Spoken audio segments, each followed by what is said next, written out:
Bien, vamos a dar alguna información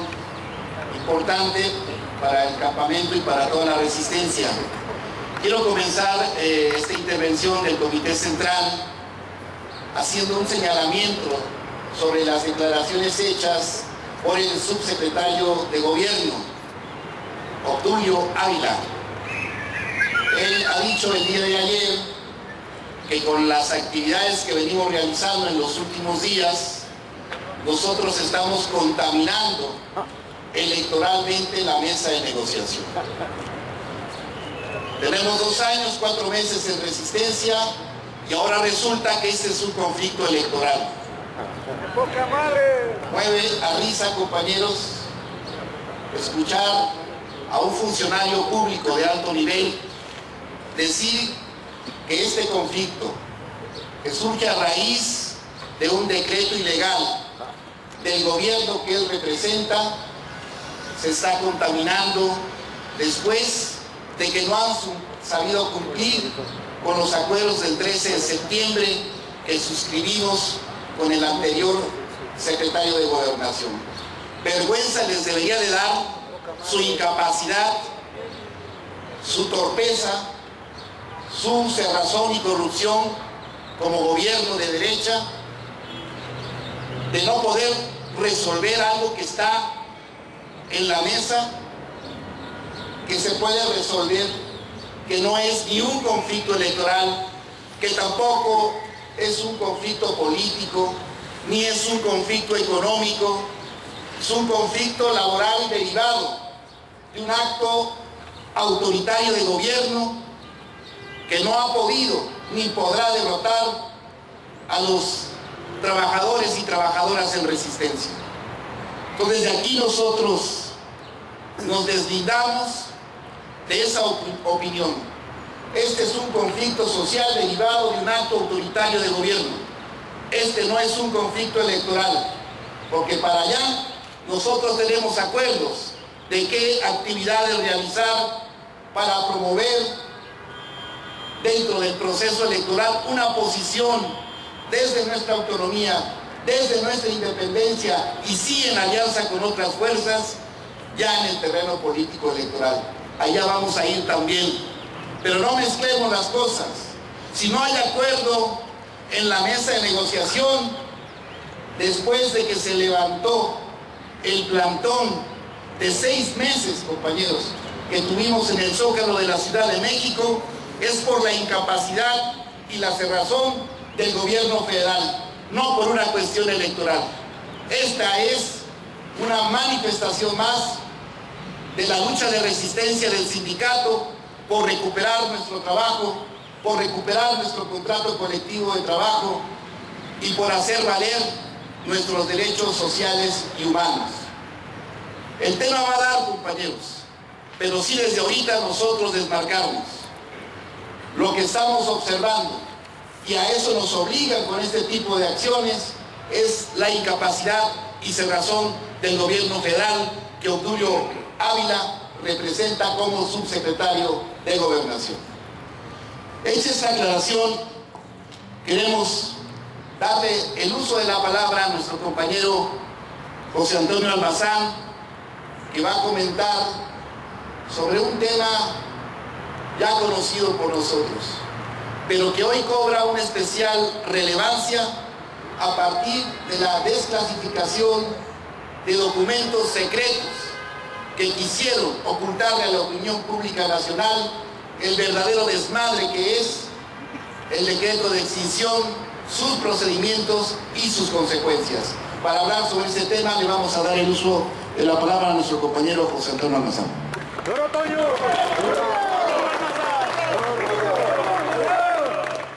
Muchas gracias, compañeras, compañeros. Les pido un poco de su paciencia porque me voy a referir, como lo ha señalado nuestro compañero Humberto Montes de Oca, a varios documentos que, bajo el amparo de una ley bastante antidemocrática, le permitió al gobierno federal ocultar datos, hechos, información a la opinión pública incluso al propio Congreso de la Unión, y con ello evitó hasta ese momento el que esa información se pudiera hacer valer ante los diferentes procesos de amparo y demanda que promovió nuestro Sindicato Mexicano de Electricistas. Es decir, estamos ante una información extremadamente relevante que se hará valer en todas las vías que el sindicato ha abierto, en la jurídico-laboral, en la legislativa, en la propia mesa política y, por supuesto, en la vía de los derechos humanos. 4 días después del decreto de extinción,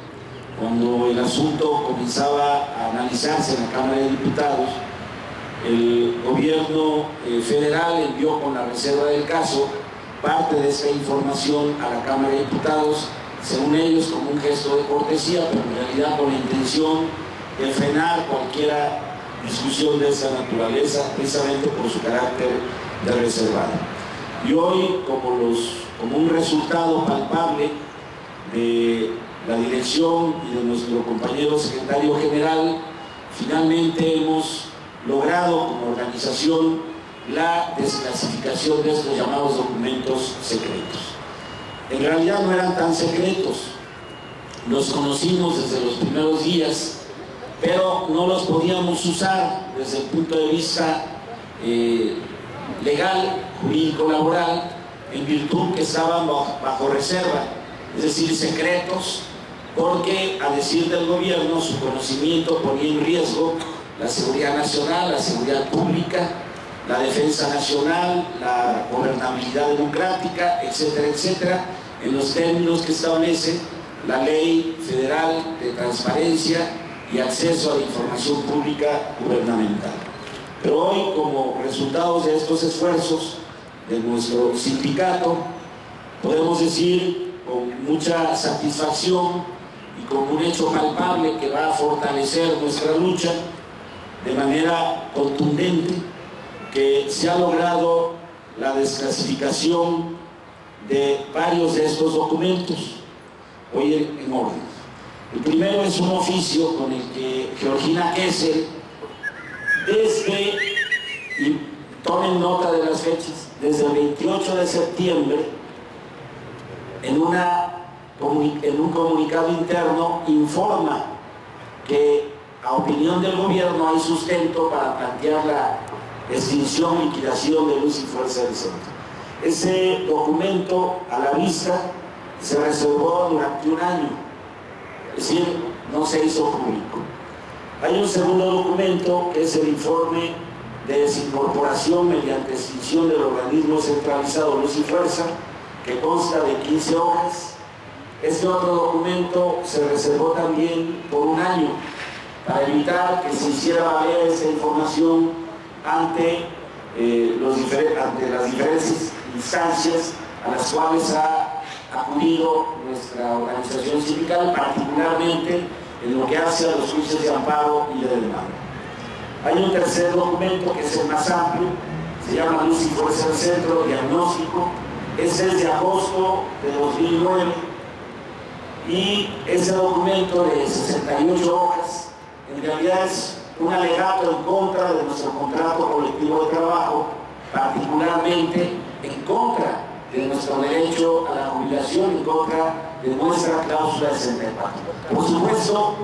el documento no se detiene ahí, en realidad toca más de 30 cláusulas del contrato que, a decir del gobierno de Calderón, fueron las que provocaron la quiebra técnica de Luz y Fuerza del Centro. Por supuesto, nada de esto se sostiene, incluso a la luz de los propios datos que ellos reservaron. Y finalmente un documento del cual se ha hablado, pero que no se conoce, y hoy lo tenemos en nuestras manos, que tiene un valor jurídico enorme, que se llama Bases para el proceso de desincorporación del organismo Luz y Fuerza del Centro. Todos los documentos fueron reservados un año, pero en el caso del documento que va enfocado a buscar echar abajo nuestro contrato colectivo, ese documento lo reservaron durante 12 años. 12 años. Es importante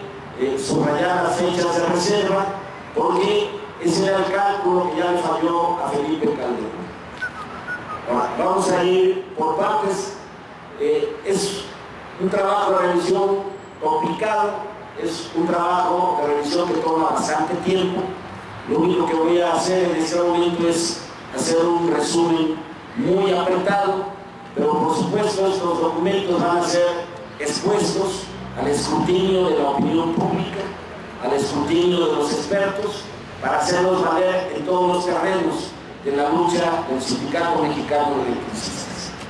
El primer documento tiene un valor jurídico enorme porque precisamente busca razonar, sin tener sustento, pero busca razonar o fundar y motivar por qué plantearon la liquidación y extinción de Luz y Fuerza del Centro. Y aquí son muy importantes las fechas, desde el punto de vista de la motivación y desde el punto de vista de nuestro reclamo del patrón sustituto. Omito la parte que cita diferentes artículos de diversas leyes, y Georgina Kessel le dice al secretario ejecutivo de la Comisión Intersecretarial de Gasto Público, Financiamiento y Desincorporación, le dice para que esta comisión actúe desde el punto de vista de formular las bases para la extinción y liquidación, le dice: me permito someter a la consideración de esa comisión la propuesta para la desincorporación por extinción del organismo público descentralizado Luz y Fuerza del Centro, para lo cual anexo al presente el informe que contiene la opinión de esta dependencia, la que por ley tiene la obligación de pronunciarse, sobre el proceso de desincorporación, el diagnóstico que la motiva, esto es extremadamente relevante, así como el correspondiente proyecto de bases, que es el que vamos a comentar al final. Es decir, aquí, por más que a estas alturas el gobierno busque desconectar el asunto de la extinción con la ilegal ocupación de Comisión Federal de Electricidad de nuestra materia de trabajo en nuestra zona, cae por el peso de esa documentación interna que hoy sabemos precisamente por qué la reservaron, porque aquí lo que nos están diciendo, palabras más, palabras menos, es que extinto esto continúa el proceso de la prestación del servicio público de energía eléctrica, utilizando la infraestructura, los bienes, el capital fijo de Luz y Fuerza del Centro, por quien sea, en este caso como lo conocemos actualmente, bajo esa también ilegal figura de comodato con Comisión Federal de Electricidad. El otro documento de 15 hojas es relevante a su misma lectura, pero no tiene el mismo valor jurídico, o más bien no lo tiene, en tanto ese documento se mantuviese clasificado, reservado, secreto a la opinión pública. Voy a leer la parte correspondiente que dice: informe de la desincorporación mediante extinción del organismo descentralizado de Luz y Fuerza del Centro. Luego viene una inicial, dice: desventajas de las soluciones propuestas. Es decir, ellos plantean aquí, para fundar y motivar la extinción, sus dichos, pero después tienen que reconocer cuáles serían estas desventajas. Y dice, aclarado lo anterior, es de destacar que la implementación de las soluciones propuestas en el presente informe se liquidarían aproximadamente 44.600 empleos como consecuencia de la terminación de la relación colectiva laboral. Ello podría implicar, primero, riesgos inminentes a la integridad física de las personas y a sus bienes como resultado de disturbios sociales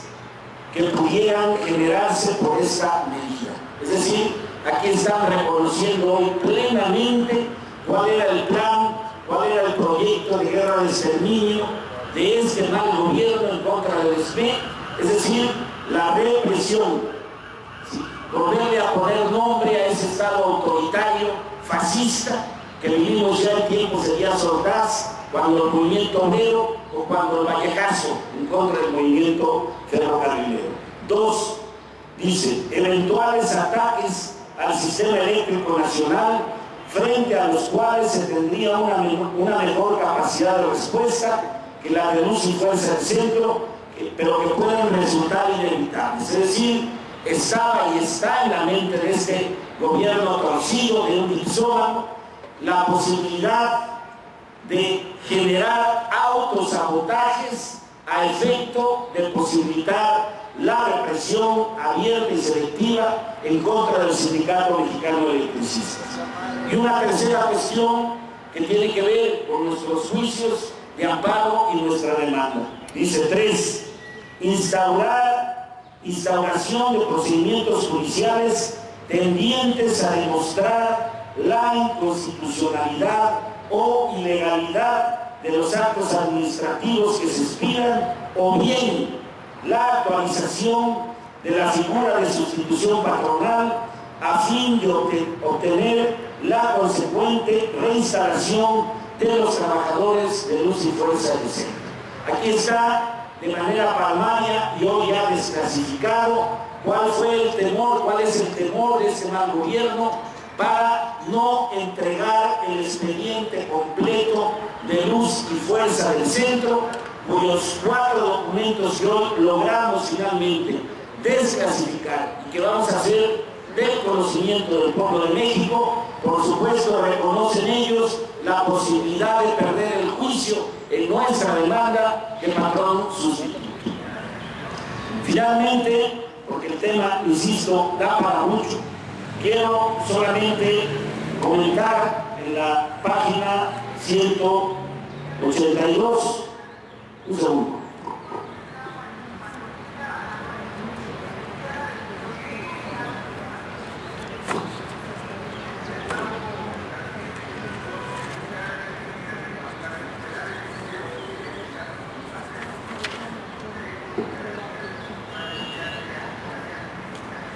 Este último documento se llama Bases para el proceso de desincorporación del organismo centralizado de Fuerza del Centro. En lo que he descrito muy brevemente, he señalado que aquí ellos buscan fundar y motivar sus argumentos que no tienen sustento, pero así lo plantearon ellos para la extinción y liquidación de Luz y Fuerza del Centro. Pero aquí hay una parte muy interesante desde el punto de vista de las fechas y del patrón sustituto, en un documento que viene fechado el 28 de septiembre de 2009, es decir, por lo menos un mes antes del decreto de extinción, en donde ellos señalan a la letra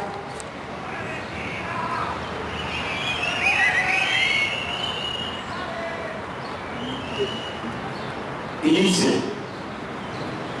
el servicio de administración y enajenación de bienes, que hasta ese momento no había actuado. Recordemos que el SAE comienza a operar a partir de las 0 horas 10 minutos y de las 0 horas 25 minutos del día domingo 11 de octubre. Dice: el servicio de administración y enajenación de bienes, conforme a las instrucciones que dicte la Secretaría de Energía, tomará de inmediato las medidas necesarias para que los bienes del organismo que se extingue, que sean afectos a la prestación del servicio público de energía eléctrica en el área geográfica en la que hasta antes de la expedición del decreto de extinción correspondiente, que todavía no aparecía, venía prestando Luz y Fuerza del Centro, así como los demás que sean necesarios para dicho servicio, sean utilizados para tal fin, conforme a lo dispuesto en la Ley del Servicio Público de Energía Eléctrica. ¿Qué lectura jurídica tiene esto? En un documento que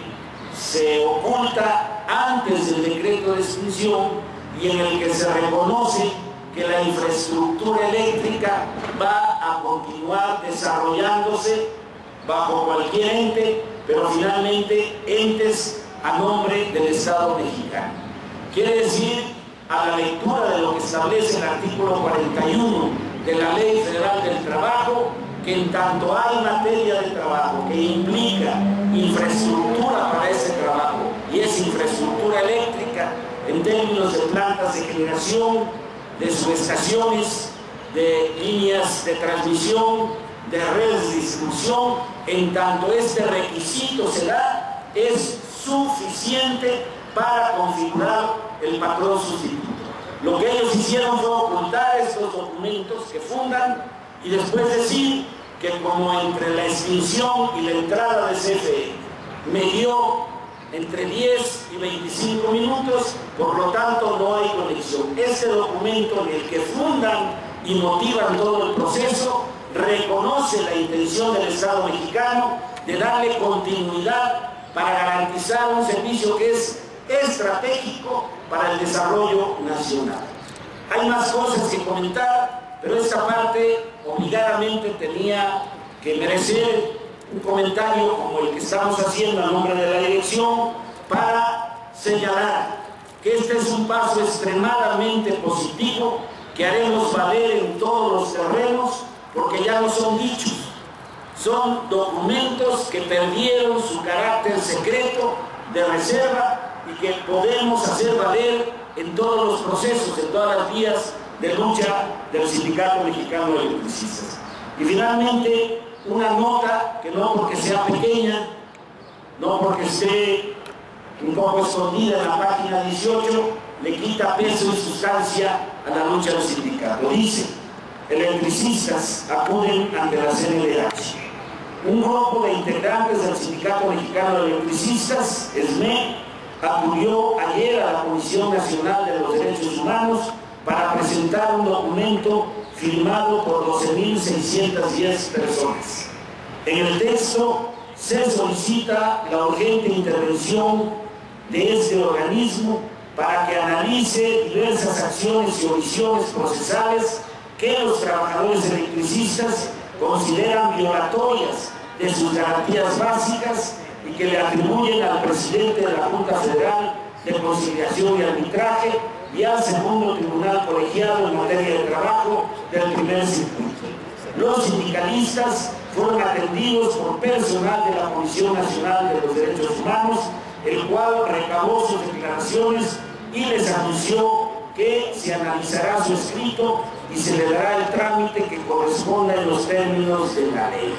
Es decir, con este paso en materia de la aplicación de los derechos al trabajo, de los derechos laborales desde el ángulo y la perspectiva de los derechos humanos, estamos cerrando cualquier posibilidad de albazo por parte de los jueces,